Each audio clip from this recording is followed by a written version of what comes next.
Morning students, 1 जुलाई आपकी online classes start हो चुकी है। और बेटा, हमने लास्ट क्लासेस में जो भी पढ़ा वो आप लोगों को कंप्लीट हो चुका होगा। ओके। और सभी बच्चों ने अपनी छुट्टियां भी बहुत अच्छी तरीके से एंजॉय करी होगी इस लॉकडाउन में, है ना। कुछ लोग घर में, कुछ लोग घर से बाहर। ओके। अब समय जा चुका है, हमें हर चीज़ का ध्यान देना है, अपनी सेहत का भी ध्यान देना है, माँ बाप का भी ध्यान देना है, फैमिलीज़ का भी ध्यान देना है और ख़ुद का भी ध्यान देना है। इन सब के साथ सबसे ज़रूरी महत्वपूर्ण कार्य है स्टडी, यानी ज्ञान विद्या का अर्जन करना। जो हो गया सो हो गया, और जो बीत चुका है उसको हम दोहरा तो नहीं सकते हैं, लेकिन हाँ, पढ़ाई के मामले में उस चीज़ को हम दोहरा सकते हैं। असफल सफल ये कुंजियाँ हैं, यानी व्यक्ति को अपने लक्ष्य तक पहुंचने के लिए कभी कभी सफल के साथ साथ असफलता भी देखनी पड़ती है, क्योंकि व्यक्ति जितनी बार असफल होता है वो असफल नहीं, सफल होता है। क्योंकि गिरेंगे तभी तो संभलेंगे, संभलते संभलते एक दिन ऐसा उठेंगे, उठकर अपने पंखों में उड़ान देंगे और विश्व जगत में हम अपने गुरु, अपने विद्यालय, अपने माँ बाप का नाम रोशन करेंगे। सभी बच्चों ने अच्छे से पढ़ाई की होगी और मैं उम्मीद करता हूँ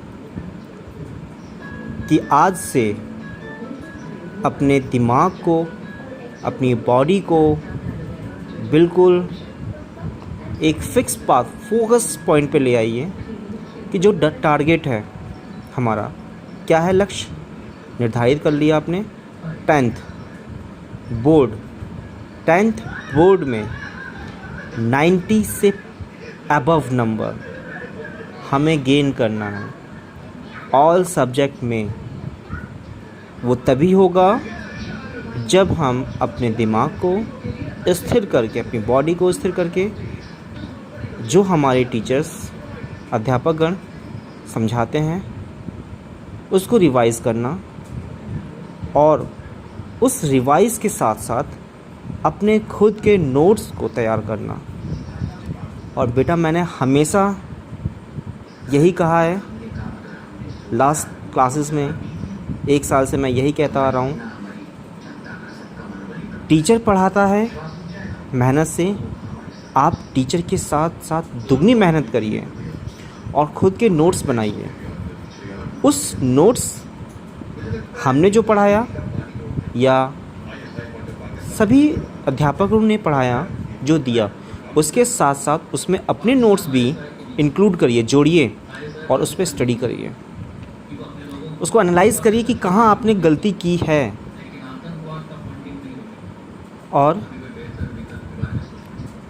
थक जाते हैं तो हार नहीं माननी चाहिए, ठीक है। क्योंकि इंसान कहता है ना कि थक गया हूँ, मैं सो जाऊँ। नहीं, सोने का मतलब है आप 1 साल पीछे चले गए। आप अपनी बॉडी को, अपनी माइंड को रिलैक्स दीजिए और स्टडी करिए, ठीक है। क्योंकि सफलता की कुंजी हमें अर्जित करना है अपनी पुस्तकों से। जिस बच्चे ने पुस्तक का अच्छे तरीके से अध्ययन किया है और अध्ययन करेगा, तो मैं मानता हूँ कि वो अपनी लाइफ में, अपनी ज़िंदगी में किसी भी परीक्षा में या आपकी हाई स्कूल, इंटर, ग्रेजुएशन या फिर जॉब से रिलेटेड जिस संस्था में जाने के लिए आप परीक्षित हो रहे हैं, उसके लिए आपको पुस्तक का, विषय पुस्तक का अध्ययन करना अनिवार्य होगा, क्योंकि परीक्षक पेपर को बुक से बनाता है, बुक के टॉपिक से उठाता है, और हम लोग बस वही गलती करते हैं, क्वेश्चन आंसर याद कर लिया, हो गया कंप्लीट। हमने अब सभी से कहते हैं कि हाँ हमने याद कर लिया, लेकिन एग्ज़ामिनर बेटा एक्सपीरियंस होल्डर बैठा हुआ है, ठीक है। जितने भी बच्चों ने अच्छे मार्क्स से उत्तीर्ण किया है हाई स्कूल और इंटर, उन्होंने मेहनत करी लगन से, एंजॉय भी किया, ऐसी बात नहीं है। अब कोई कहे कि 4 घंटे 5 घंटे सीरियसली पढ़ते रहो, तो मैं नहीं मानता। कि मैं अपना खुद का एक्सपीरियंस बता रहा हूँ, मैं कंटिन्यू 3 घंटे पढ़ सकता हूँ, 3 साढ़े 3 घंटे, लेकिन उस बीच में भी मुझे रिलैक्स करने के लिए, अपने माइंड को मेकअप करने के लिए 5-10 मिनट का इंटरवल लेना पड़ता है, ब्रेक लेना पड़ता है।